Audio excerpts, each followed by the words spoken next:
Mūsu sacensību galvenajam organizatoram, bet pašam tam, kurš organizē Litāvā Paustiņas, kas mums ir šodien Siguldas novada domes priekšsēdētājs Uldis Mitrējs. Un viņš lūdzu teikt mums kādu labu vēlējumu.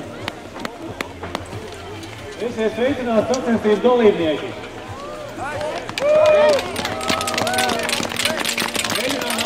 Esiet sveicināti sacensību dalībnieki! Esiet sveicināti šodien tie sportisti, kuri nav nobijušies no īpaši ziemotajiem laika apstākļiem šodien. Es to teikšu vairāk. Šodien jūs noteikti esat tie, kam sports un kalnu slēpums ir kaut kas vairāk. Nebaidīšos teikt, ka sports jūs aizrauj. Tikai likums atcerīgs, ka tieši tādēļ mēs šodien esam Siguldā satikušies, lai ik katrā veiksmīgu startu, lai, protams,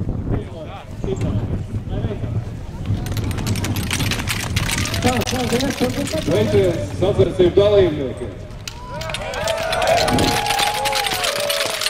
Jūs pilnīgi noteikti apzināties, ka jums ir dota tā vienreizējā iespēja piedalīties Latvijā, es droši varu teikt, prestižākajās kalnu slēpošanas sacensībās, kuras nojaukā Siguldas kauss.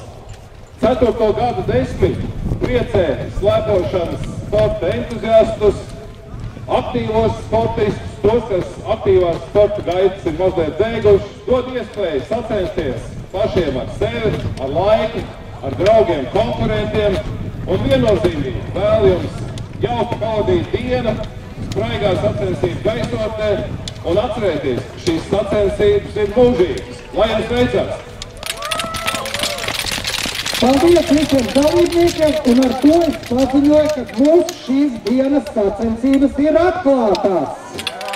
Un lūdzu, tātad paši mazāki jau, lūdzu pirmie palaidam pašus mazākos, paceļamies uz savu pirmo startu šīs dienas Siguldas kausā.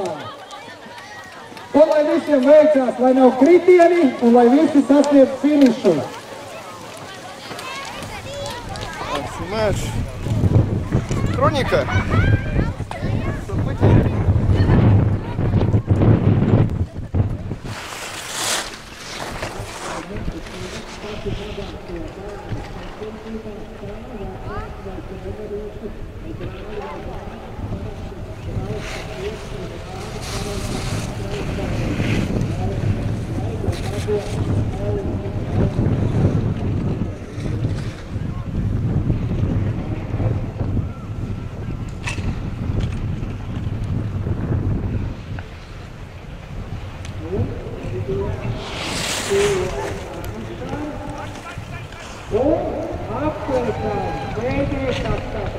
Pirmā dalībniece rezultātu 51-43, tātad tā ir pirmā dalībniece.